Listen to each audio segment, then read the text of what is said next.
guys, to this video, maglaga tayo ng karne para sa birthday ni yung Benny. Una, lagyan natin ng tanglad, magic syrup. Tapos, lagyan natin ng bawang.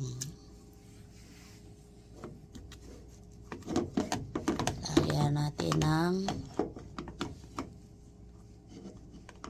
luya at saka beauty asida.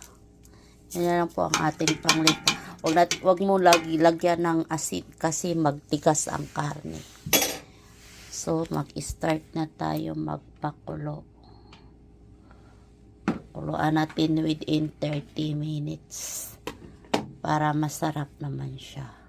Let's do it.